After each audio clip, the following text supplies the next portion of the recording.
conservative wave 3 buy on the EURUSD.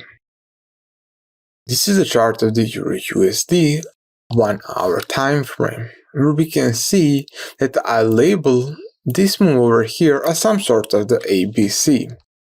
First of all, let's see what type of the correction this was. Movements look sharp. In the middle that were 3 waves, but it's always going to be a 3 waves. So first of all, let's try to fit some sort of a simple correction over here. We know that for the flat correction, we need to see a deep pullback in the wave B, right? 78.6 or 90% ideal. So over here, we didn't even come close to that level, so we cannot go with a flat correction. For a triangle, this do not look like a triangle. So the only option would be to go and check for a simple zigzag correction. We had the divergences over here, so good chance that this was some sort of a 3 smaller, 5 smaller, 3 smaller, 5 smaller. So that makes the most perfect sense to me. Now let's check where wave C ended.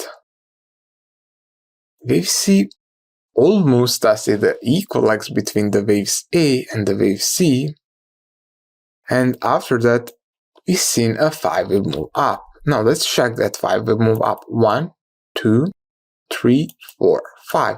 We also over here have some sort of divergence on the RSI. So this cannot be a clear impulsive move higher because wave 4 entered the territory of the wave 2. But since this is the beginning of the trend, we can go and fit some sort of a diagonal over here. Let's go and label this and let's check if everything would be fine. So let's go here, call this the wave 1. First normal pullback would be the wave 2. A second. After that we have the wave 3. Wave 3. We're going with the wave 4. And the smaller wave 5. Now we know what rule we need to follow. First rule is that the wave 2 need to hold above the starting point of the wave 1. That was fine. Wave 4 should enter the territory of the wave 2. That was also fine. But wave 3 is not the strongest wave, so we need to pay close attention. Let's see, wave 1 compared to the wave 3, wave 1 was the largest wave of the waves 1, 3, and 5. So we need to check if wave 3 is larger than the wave 5 to make this idea valid. So over here, we can see that the wave 3 was larger than the wave 5, so our leading diagonal idea makes sense to us. Now, because this was the ABC, I would automatically go and say to myself, this leading diagonal represents what? The larger wave 1, because we know that either this 5-wave move and the larger wave 1 or the wave A. But since we already ended the correction, the most logical option would be to go with the wave 1, and we can change later if that's wrong. So we would go and try to go long at the wave 2 pullback.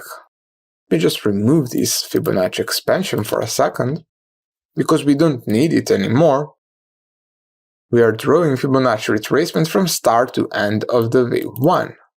We are using the 50% that come at 109.10 as our potential entry point. So this is our entry point. For the stop loss, we know we need to use the starting point of the wave 1.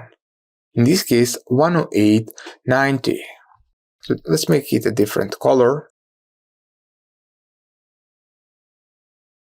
And after that, what we need a target point. For the wave 3 targets, we are going to use 100 and 1618% of wave 1 extension level. So we are going to use Fibonacci expansion, throw it from start to end of the wave 1 and just drop it, because at the time when we enter a trade, we don't know exactly where wave 2 ended, because we are using the pending orders. So for the targets, we are going to select 110.96 and 112.04. So these are our two targets. Once we reach 100% extension, we are going to book half of the trade and move the stop loss to break even, and we're going to keep the position until 112.08, and that should be fine. So let's see what market did. Seems we would get filled if we try this idea. And we can see over here some sort of a 3-wave move down. So we can go and call this a potential wave 2. And we would look for what? For a 5-wave move up to the upside. So we have some sort of 1, 2. The strongest move usually represents the wave 3. So this would be our wave 3. But also during this wave 3, we would get filled at our take profit 1. So we would move the stop loss from here. We would move it to the break even, so our entry point. After that, we had a push down, but our stop would hold. And we had a nice spike higher to the 1618. So we ended the wave 3 over here at 112.84. So let's go and label it. So this was some sort of wave 3. We had a pullback after that, so that's usually the wave 4. And we had a wave 5 high over here. Also, you can see that we had a nice divergence between smaller wave 3 of 3 and the wave 5. If we took this trade, we would make 300 pips profit, and we would risk around 90 pips. Let's make it even around 100 pips. We would still get the 1 trade risk reward that we want. So this is a perfect trade. I'll see you all in the next example.